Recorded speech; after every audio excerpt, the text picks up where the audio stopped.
Welcome, everyone. This is another amazing Authors at Google event. Today's talk is by Jeff Wise, who's a science journalist and a full-time adventure seeker. He seems to find adventures wherever he goes. He's a contributor to many popular magazines, including the very popular I'll Try Anything column for Popular Mechanics. He's here to talk about his book called Extreme Fear. Get a copy. Extreme Fear, The Science of Your Mind in Danger. In this book, he talks about fear, and he writes a very gripping view of the science behind it. Let's give him a warm welcome. Thank you very much. I appreciate you all coming out to learn about my book. So I just want to start by talking about fear. What is fear? Why should we care about it? Now, every organism on the planet has some very basic motivations. It needs to find food, and it needs to reproduce, and it needs to avoid being eaten or killed. So fear is a response that, in the most primitive form, every creature has. And it evolved in a very early state in our development, but as we evolved, we generated layer after layer of sophistication. And it's something that we tend to have a paradoxical relationship with. It's something that we, on the one hand, try to avoid as much as possible. We avoid danger. We avoid situations where we're going to become fearful. But at the same time, we're drawn to it. We go on roller coaster rides. We go to see scary movies. We read books like Extreme Fear, The Science of Your Mind in Danger. So for me, it became a really interesting question of why is it that we can have such contradictory feelings towards this one seemingly simple emotion. A little bit about myself. My own background, I started off being interested in science. I got my degree in biology at Harvard and wasn't really interested in test tubes or field work. I was more interested in the storytelling aspect of fear, learning about how things evolved, why things are the way they are. And I became a journalist ultimately rather than a scientist. But I was drawn to the scientific stories that were unfolding in the world around me.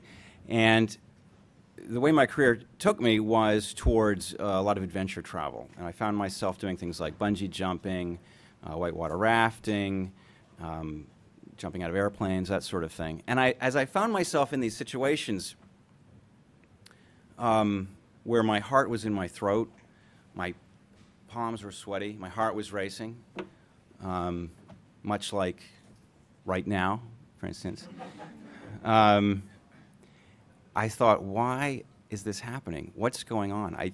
Like most of us, I tend to think of myself as someone who is in charge of my brain. I'm in charge of what I do. I'm in charge of what I think and how I act.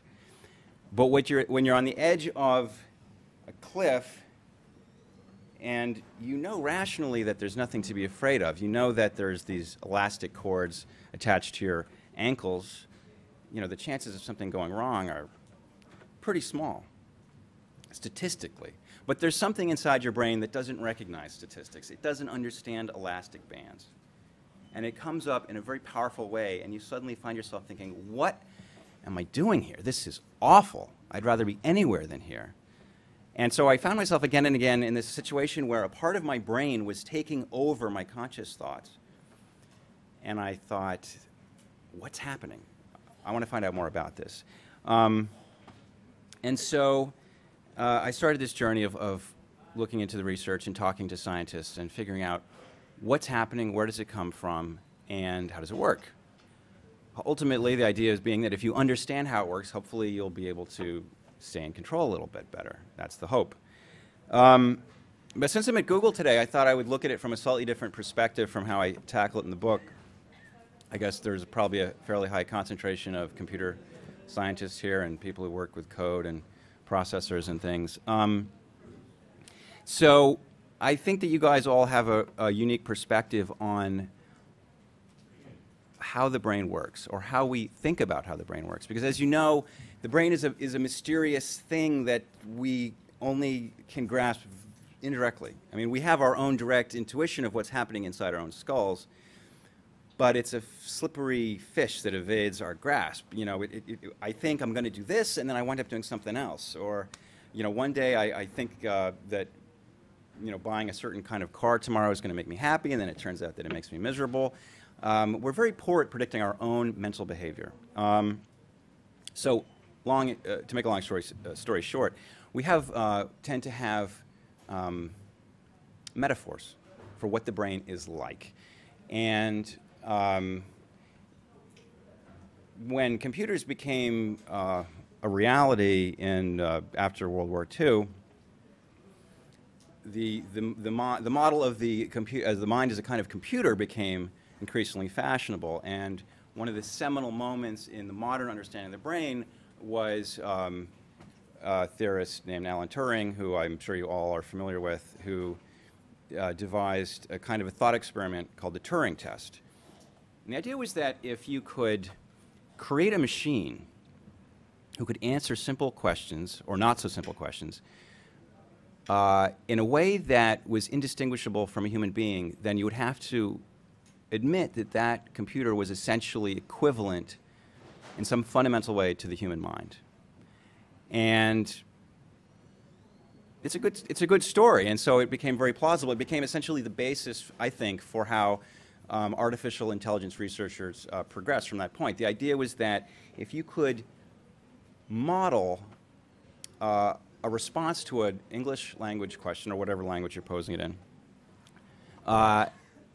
if you could get that right, then you had essentially solved the problem of human consciousness. So in Turing's sort of thought experiment, he gave the example of a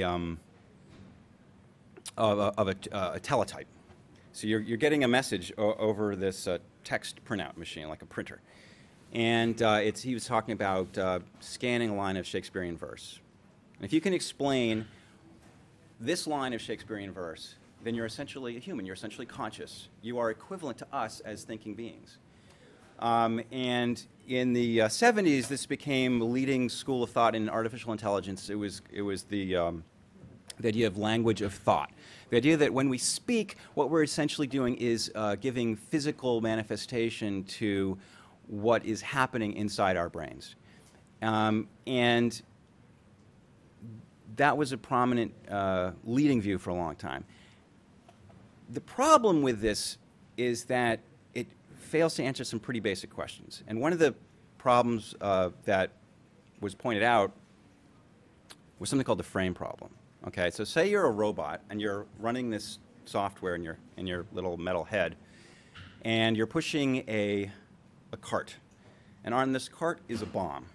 Now you're processing where the cart is located, where your goal is, how to get there on the corridor, and then there's a flashing light on the bomb that means that it's going to blow up.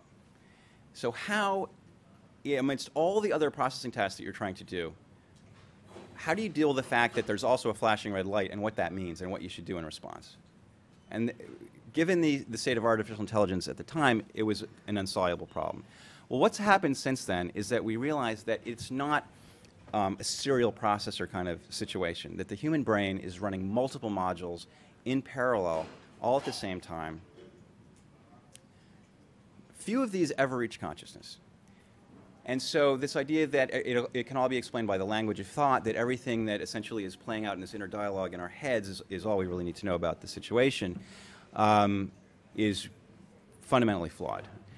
And something else that's happened recently is this idea of the embodiment of cognition, the idea that a brain only really makes sense in the context of the body that it's in.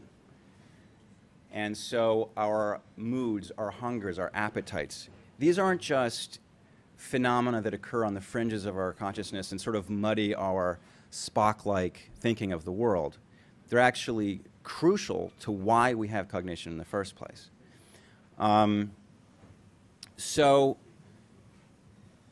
to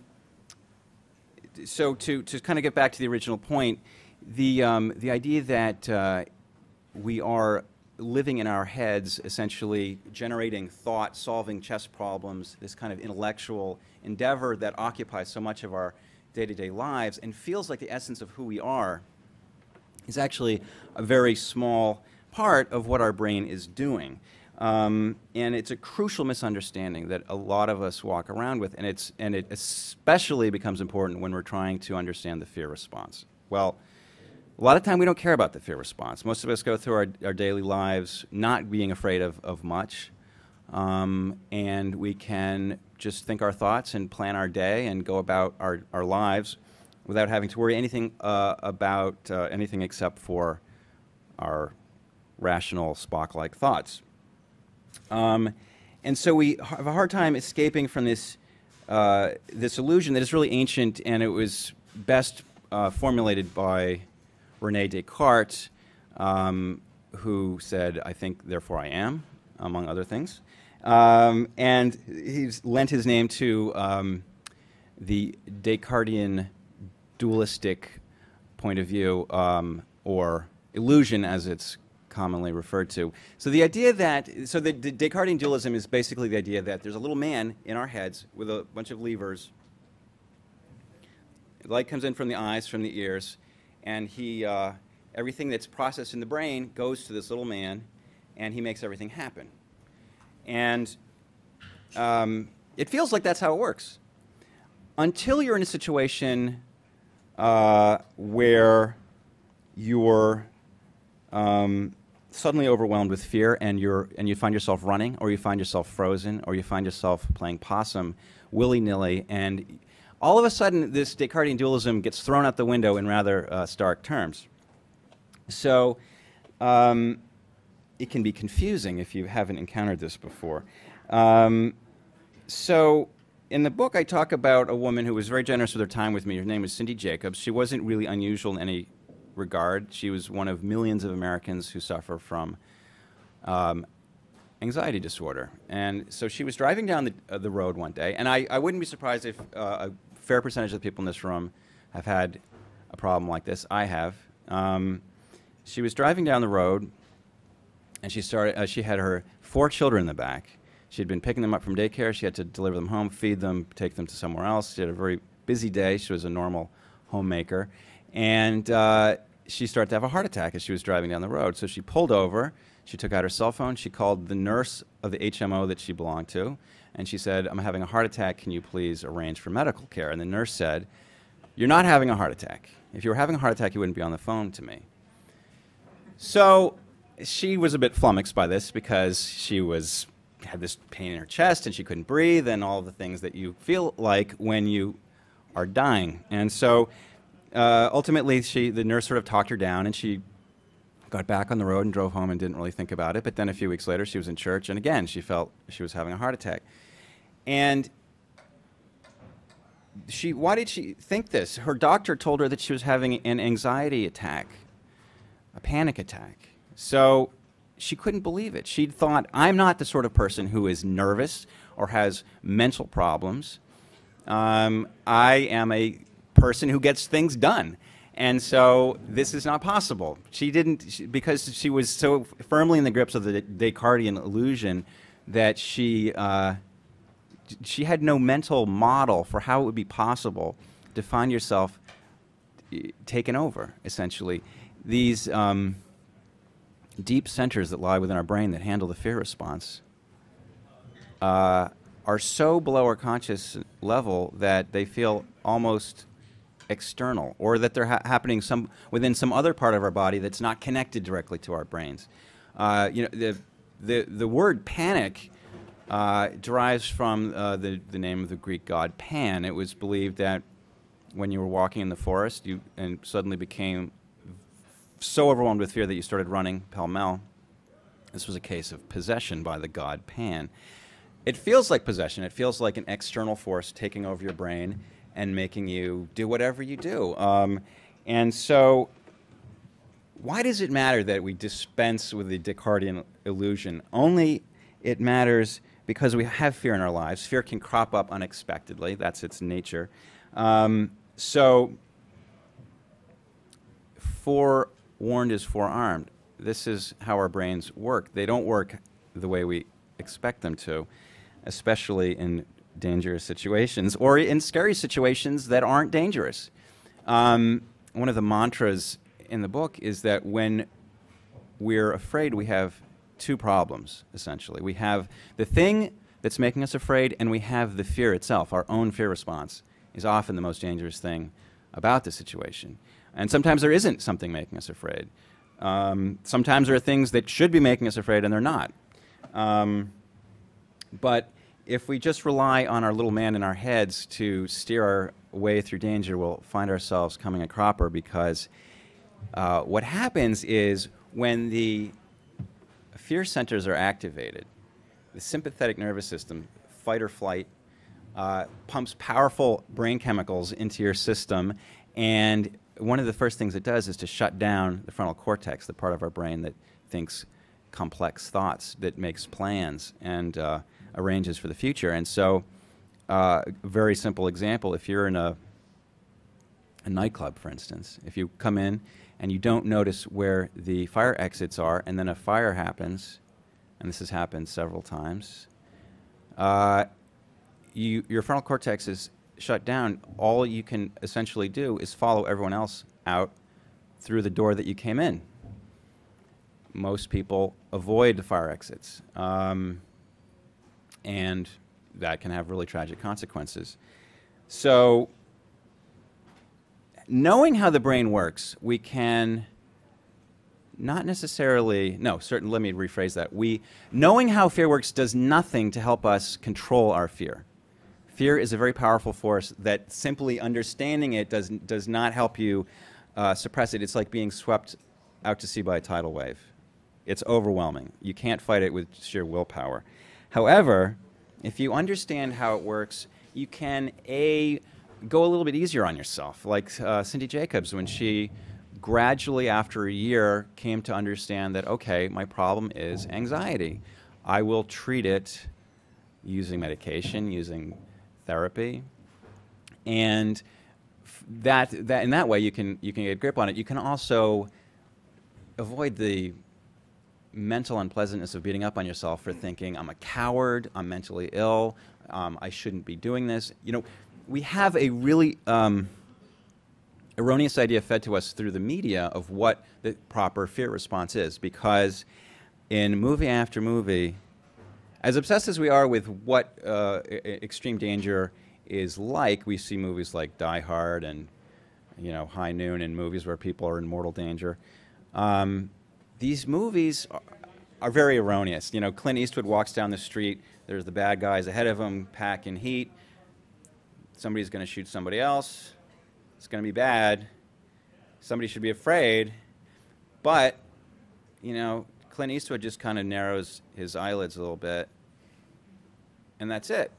Well, he's a very brave man, obviously. Well, not really. That's not how brave people respond to danger. The famous case of Captain Sullenberger, who landed the airplane in the river last year. It was a marvelous feat.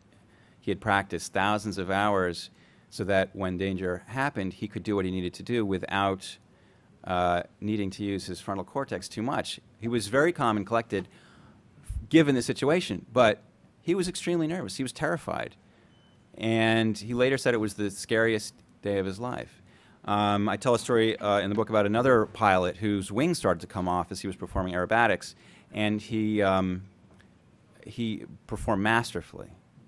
But his legs were shaking, he was trembling. He said he found it very difficult to think straight as well. So I think if we have a more realistic idea of what the fear response is like, we can prepare ourselves better to deal with it.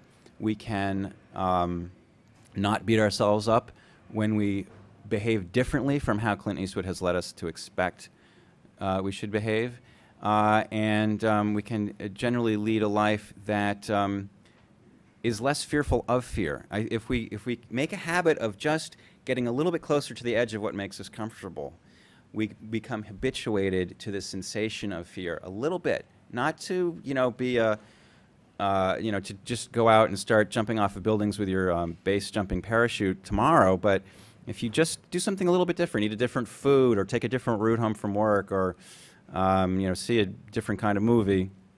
Make yourself a little bit uncomfortable. Take a risk. Let yourself enjoy the payoff of that risk. Or if the risk doesn't pay off, don't beat yourself up about it. Your field of possibilities becomes gradually larger. And I think that's really the ultimate goal of the book is, not only to tell some hopefully gripping tales and lend some insight into how fear works, but also just to encourage people to not feel afraid of fear, to recognize it as an emotion that's part of all of our lives, and to embrace it even, to accept that it's a fine line between fear and excitement, and to lead a life that's more enriched because of it. How are we doing for time? We have lots of time. We have too much time. Well, is it too early to see if people have questions? It's okay. Let's take a few questions. Does anybody have any questions? Do you want to come up to the microphone? I guess that'll.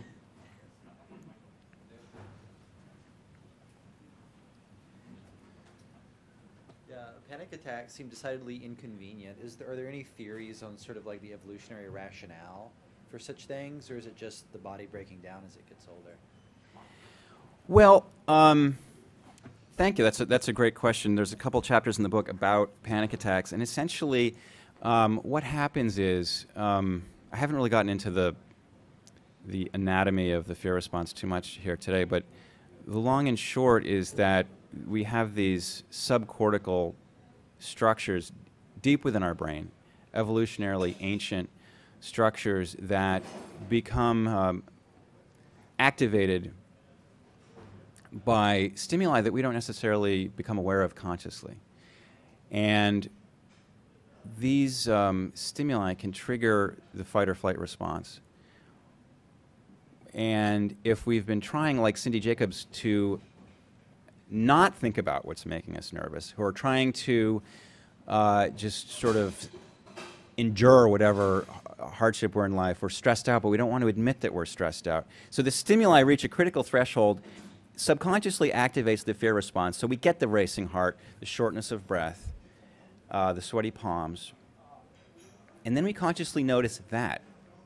We notice the external symptoms of the sympathetic nervous system activation.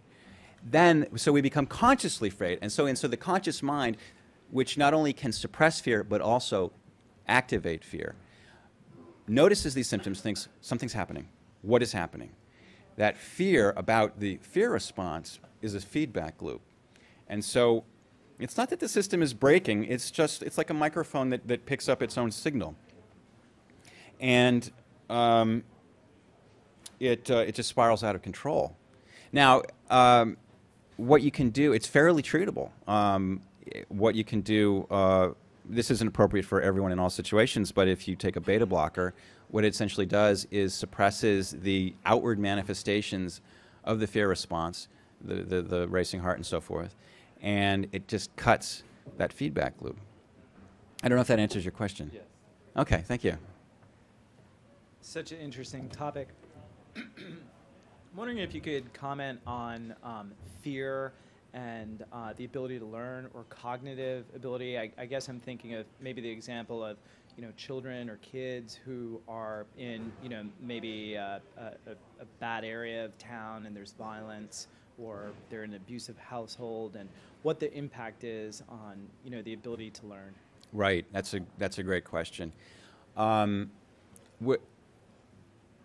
We're really talking about two separate situations, I would think. A lot of what I deal with in the book is acute fear, meaning some specific danger that is present but that will go away. And so if you're living in a bad neighborhood and say someone starts to chase after you with a knife or something, that has one effect on our brains and bodies. One of the things it does, as I mentioned, is it will shut down our ability to think sophisticated, complex thoughts.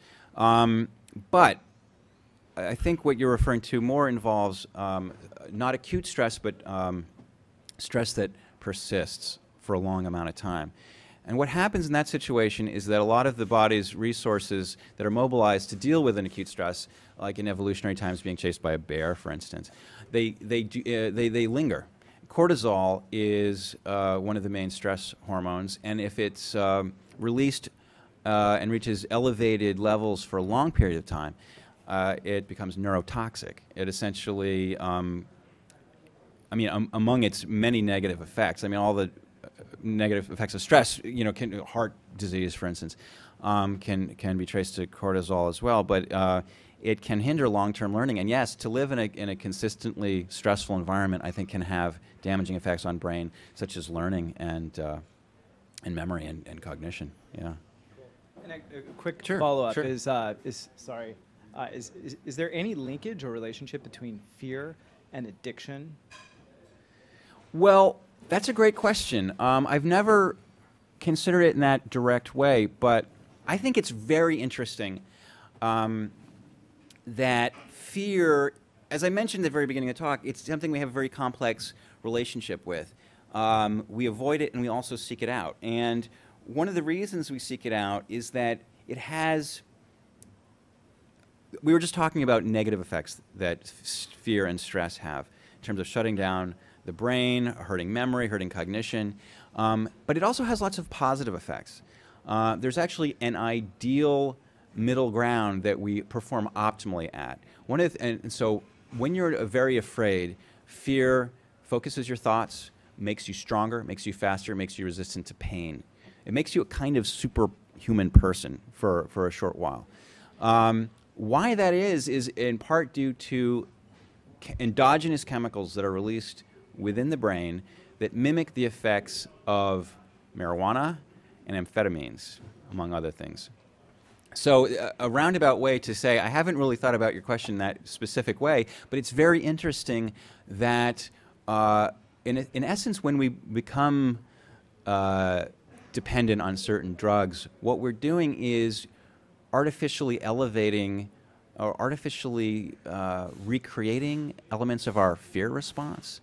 And people become addicted to fear. Is there a relation between becoming an adrenaline junkie who has to jump out of an airplane every Saturday and somebody who has to smoke crystal meth or something? It's very similar brain compounds are involved.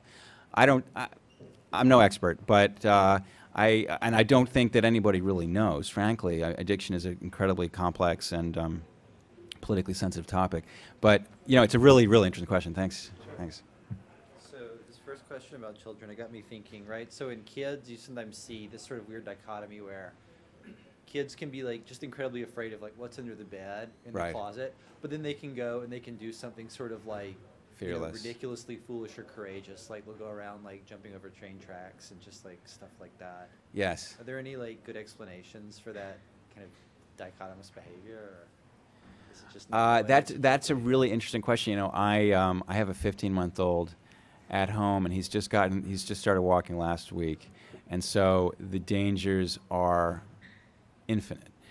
Although I have to say I've been so much surprised as a first-time parent at how I sort of thought that every potentially lethal object he could get his hands on, he would immediately take and impale himself on. There does seem to be a certain amount of self-preservation even at that age, but I'm definitely trying to keep the bleach out of his grasp. That's a fascinating question. One of the things I've noticed about my young son is that the most highly evolved parts of our brain, the planning, the thinking, the reasoning, abstract concepts, and self-control. It does not exist. He has no self-control. He wants it, and there's no mitigation of whatever emotion he happens to be feeling. So, if we look at the issue of courage, of self-control in the face of danger as being a sort of a tug of war between our higher complex reasoning, the frontal cortex, and our primitive subcortical limbic system regions like the amygdala, he's missing the whole first part. He's got none of that. So if it triggers his fear, he's wildly afraid. If it doesn't trigger his fear, he's not afraid at all. Now, maybe the answer to your question has something to do with the fact that the amygdala doesn't understand trains. It understands height, understands fire. It's like Frankenstein. It's like a zombie. It just, if it gets the really simple stuff, but it gets the simple stuff really, really well. So a dog, a barking dog, or even a cat, who knows, it's scary to him, it's not scary to us, but because it's triggering the amygdala, And this also, gets back to the question of, I mentioned very early on that we have these multiple layers in the alarm system that basically our fear system is, and some of them act very quickly, but have a very crude handle on what's going on. So if you're walking in the woods and you hear a stick break or there's a loud noise, you get very scared. You jump, your heart races and everything, and then a second later, it takes your slower but more detailed, more nuanced parts of your brain to sort of sift through this incoming data and say, okay, look, it was my dog stepped on the stick, it wasn't a bear, and so then you calm down. But the very quick ones are very blunt, very crude, very effective. If someone shouts in your ear and you're not expecting it, you jump a foot up in the air. There's absolutely it's neurologically impossible for you to consciously suppress the startle response. It's a very small number of neurons that are involved in it, but it doesn't discriminate between trains and whatever complex fear. But I think that might be part of the answer, that the kids who are young, who haven't finished their cognitive development, they can't be afraid of things that they don't understand. It's not that the system is broken, it's just that it hasn't finished building itself yet. Essentially, parents are functioning as a remote frontal cortex. Where it's sort of like an accessory that hasn't been integrated into the frame of the computer. So. Hi. Yeah. Hi. I think you began to answer my question, but can you elaborate how fear relates to stress? Is the stress a low-grade version of fear, or is fear an acute version of stress, or are they related? They're very closely related, and in fact, Liliane Mujica-Parodi, the scientist who I took part in her research by jumping out of an airplane wearing sensors and so forth, she made the really excellent point that when we evolved, we basically were faced with threats that were acute in nature. A bear would chase after us, we would escape, it would be over, we'd feel good, we'd go back to baseline. Today, our threats don't go away. Your taxes never go away. Your deadline is looming, eventually it comes, but then you get another one. And so we tend to be in these situations where there's no resolution. So the cortisol levels build, but we never have that satisfying sensation of the sympathetic nervous system turning off, the parasympathetic nervous system, which handles relaxation, digestion, and so forth. That never gets kicked in. So then the damaging effects of this stress response kick in, and so they're related, but in a way we didn't really evolve to live in the modern world, so it's not a great fit sometimes. So as a follow-up, your kind of conclusion of the book is that we can't control the fear as much, but maybe understanding it helps us in a certain way. Yes. Now, with stress, is that also holds true, or is it a different? Yes, that's an excellent point. It does hold true. And if you can, one of the most powerful things you can do to counter stress, for instance, is to exercise. Now, say you go for a run. I'm a jogger myself. Jogging is something that a lot of psychologists would consider what they call eustress, EU stress, meaning stress that is positive in its benefits. So your body reacts to this load that's put on it by becoming stronger. When you put weight on your bones, they'll grow thicker. If you lift weights, your muscles will become bigger. Similarly, your stress response will become more robust if you put eustress on it. So, and this also helps us deal with acute fear. It's really a really important point about the science of fear is that when the military is putting a lot of money into researching this phenomenon, and one of the main conclusions they've reached is that what's important when you're handling, say, what they're interested in is something like a firefight. Okay, you're going into a situation where, for a short period of time, someone is going to be trying to kill you with all their might, and it really matters how cleverly you can think, how quickly you can react. And so what they have found is that what is crucial is not how elevated your fear response is, how strongly the sympathetic nervous system kicks in, but rather how quickly do you return to baseline afterwards. People who are physically fit tend to return to baseline quickly. So the cortisol dissipates. If you don't exercise, if you aren't naturally someone who handles stress well, what tends to happen is that as I've said several times before, that bad stuff accumulates. But it is, I would say that as with fear, the more you understand how your stress response works, the more effectively you can take steps to deal with it, because you can't just will yourself to be in control of your mind. Your mind is a tricky thing to get a grip on. Yeah. Thank you. Sure. Can you tell me about situations in which we should be scared spitless, Yeah. but we aren't? I got hit by a car turning Right. into me. I consciously remember time slowing down, Right. and thinking, oh, I'm going to have a hood ornament in my hip. Right. And I was never afraid, and I Yeah. don't understand why I shouldn't have been scared. That's a really interesting point. Now, what's very common, very common in situations like yours, where someone is in a car accident, or there's a story in my book of a guy who was driving down the road in Colorado. An avalanche came and swept him and his wife and their car off the cliff. Boom, boom, boom, boom, boom. Down they go. He's turning head over heels, and he didn't feel afraid. He didn't feel any pain, even though a tree trunk went through the windshield, and he had a severe bruise. In fact, he had a dislocated rib. He was in bad shape, but he didn't feel any pain. And this gets back to what I was talking about earlier, the beneficial effects of fear. It helps us when it's working correctly. It's an incredibly robust, well-designed system for putting us where we need to be mentally, in that acute danger. And oftentimes you'll hear people say, I didn't feel any fear, I did what I needed to do.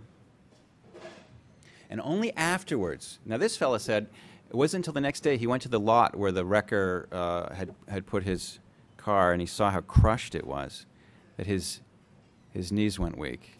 And he felt fear for the first time only the day after. And it sounds like you never felt fear at all, but it may be that you were consciously thinking, oh, this is a bad situation, but your amygdala, the part of your brain that subconsciously processes fear, just didn't register it as a threat. And so when, there's lots of examples we can think of behavior that's dangerous, but that doesn't register to our subcortical minds as dangerous because it's too abstract, it's too complex. Smoking a cigarette. We don't have an innate fear of cigarettes like we have innate fear of spiders. Which is more dangerous, a cigarette or a spider? Your amygdala has a different answer to that than your frontal cortex does. And you can never, your cortex can never convince your amygdala that it's the other way around. You just have to sort of rationally take those steps and try to keep the amygdala out of it. Is there a difference between one moment of intense stress versus sustained low amounts of stress over time?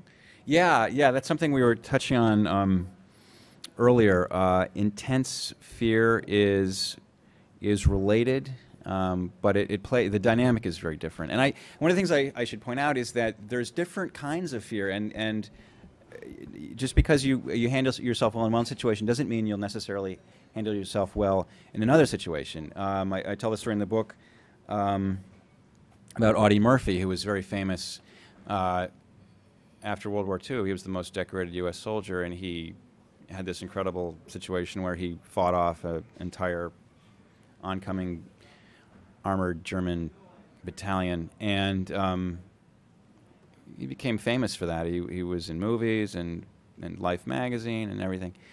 So he was afraid. It's not correct to say he wasn't afraid of German tanks, but he was able to keep himself possessed and to do what needed to be done. Now, when it came to girls, he was terrified of girls, and he hated standing in front of a crowd. He once said he was in front of a group like this, and he said, I'd rather be facing German tanks.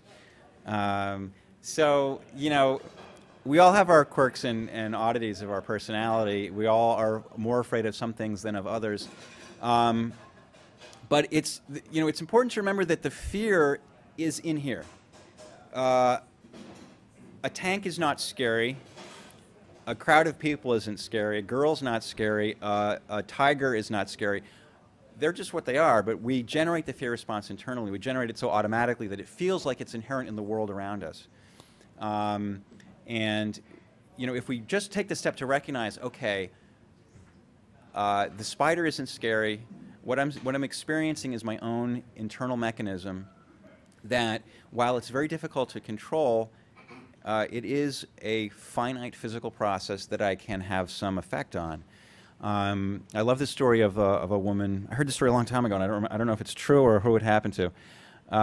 But she was terrified of bugs, and so she decided that she was going to handle this head on, and so she started looking at pictures of bugs in books until it no longer bothered her to look at pictures of bugs in books. And then she started looking at bugs in real life, like far away. And then she would get closer and closer and closer. Eventually, she got to the point where she could pick them up with her bare hands. And as this process happened, it turned out that, of course, the flip side of fear is excitement. And so this rush of adrenaline that she would get when she would first, you know, look at the book, and later when she would look at it, she became addicted to that excitement, and she became fascinated by the object of that anxiety, and she wound up becoming an entomologist. Like I said, I don't know if that story's true, but it kind of sounds true, and it sounds plausible to me. You know, here's a situation where a woman was in, you know, you were talking about protracted fear, and she was in control of that fear. One of the most stressful things in a human life is to be out of control. It's something we instinctively seek. Fear is less horrible when we have some modicum of control, or even if we believe we have a modicum of control. I think one of the reasons people pray when the situation gets really bad. Look, if fear was really effective, it would be the first thing that you would do, not the last thing that you would do. So I think that maybe prayer in itself isn't that effective, but what it does is, when all else fails, you take a course of action that is available to you, and that in itself can help you keep it together when things are scary. Hello. Do you talk at all about shock? And I asked that because the accident question triggered it. I had read somewhere that you can experience pain up to a certain point, and then your body just sort of shuts down. It can't bear that much pain. And I wondered if when you're in shock, if that overrides sort of fear, or I'm not even sure if pain comes from the amygdala, but Right. Do you talk about that at all? I don't deal with shock per se. I'm not very well versed in that topic, but it's you know, it's very plausible when the brain finds itself in a situation where it can't effectively cope with the situation. It tends to shut down that option. There's one of the chapters in my book is about the different kinds of panic. There's actually 4 different kinds of panic, and which one becomes implemented depends on the situation.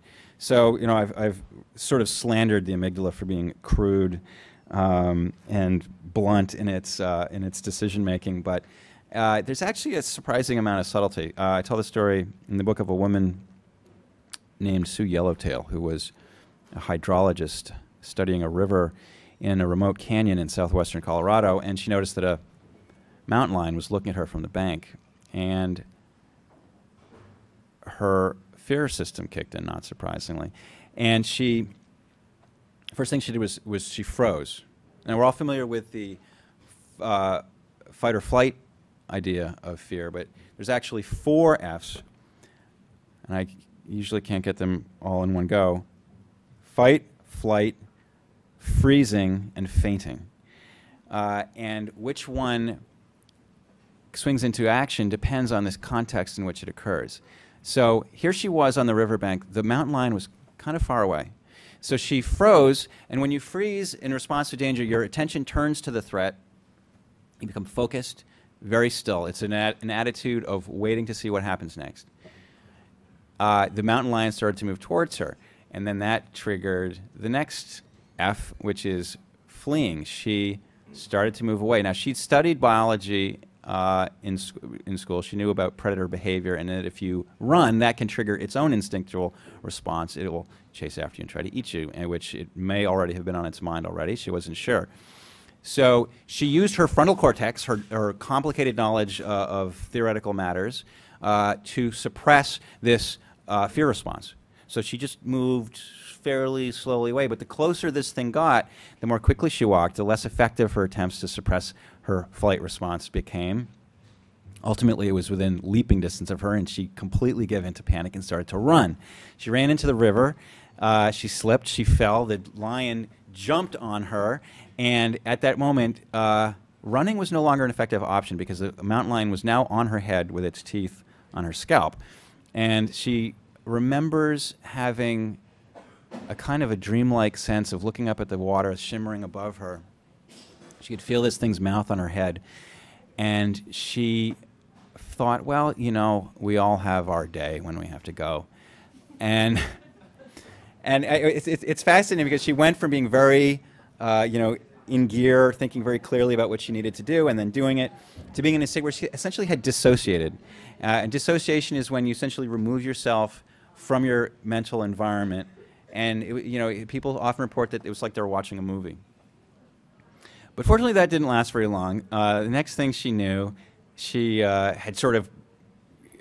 Wait, let me before I move on to the next phase. So when you faint, so she had moved in this situation called tonic immobility. She was playing possum. She had gone limp, and it's a very reasonable thing to do when you're trapped. You're helpless. There's nothing you can do, and a lot of predators won't eat dead prey. So that's all you've got going for you. A statistical predilection of certain predators to not eat dead prey. That's all you've got. And so, it's very interesting. You hear cases like when the Virginia Tech shooting happened. Some of the students said, well, he came in and I decided to play dead.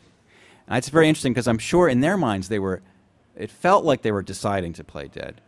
But I would argue that what was happening was that a region of their midbrain was triggering this very stereotyped behavioral suite, and that they didn't really have a choice in the matter. It's when we behave rationally, or let me put it this way, when we behave in a way that seems reasonable to us, we have a tendency to ascribe to ourselves agency, to say, I chose to do this. Our brains are very good. It's called confabulation. We paint a picture for ourselves that's pleasing to us.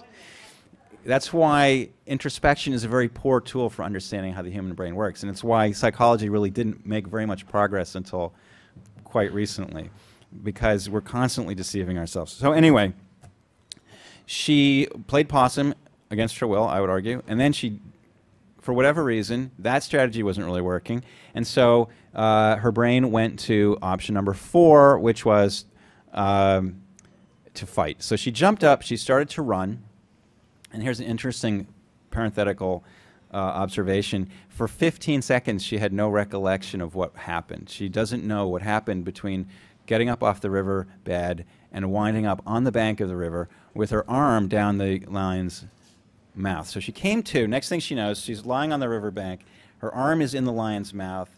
She's leaning on it with all her weight to try to keep it down, and she's trying to figure out what to do. So now she's fighting. This is the 4th of the 4 Fs in this telling, anyway. And so this is where the strength comes into it. When your sympathetic nervous system is activated, you're in the grips of a full-on fight response. You're a very formidable opponent. And we all know about mother bears. You don't want to get between a mother bear and her cub because her fight instinct is very strong. And bears are bad enough. But when they've got this other thing happening, now they're super bears. And they're pissed and they're mad at you specifically. So here she was wrestling with this predator, but it was interesting that while all this was going on, this gets, I think, back to your idea of clear thinking in the midst of a crisis. She was able to reason through what she should do next. She thought she had a kind of a string that was holding a set of pliers, essentially, on her vest. And she thought, well, if I can wrap it around the neck, and then I'll strangle it. But she tried to do that, and its teeth kind of got too close, and she thought that's not going to work. So she wound up taking the pliers and stabbing the thing in its eye until it just was done. And it let go, and she stood up, and she managed to back away, and eventually, you know, she got to civilization, she got treatment, and again, as with the avalanche guy, it wasn't until she was in the ambulance that she started to feel pain. You know, she'd gotten some pretty serious injuries and scrapes and so forth fighting this mountain lion, as one does, but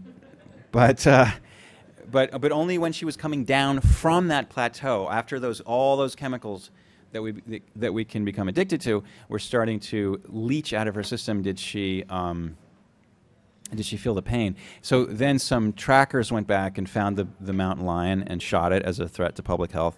And it turned out that it was a female mountain lion. It was quite old in mountain lion terms. It was emaciated.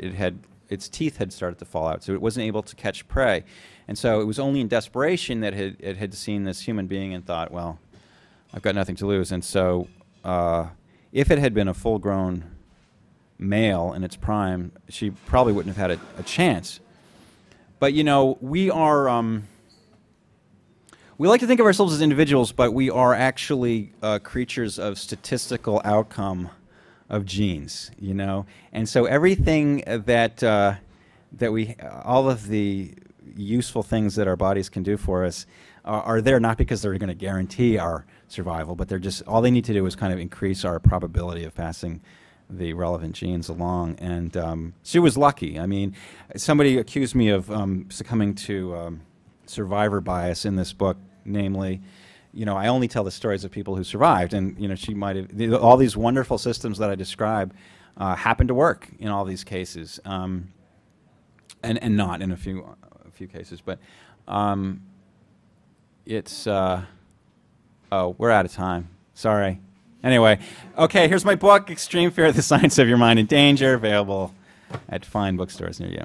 Okay, thanks very much. Appreciate it.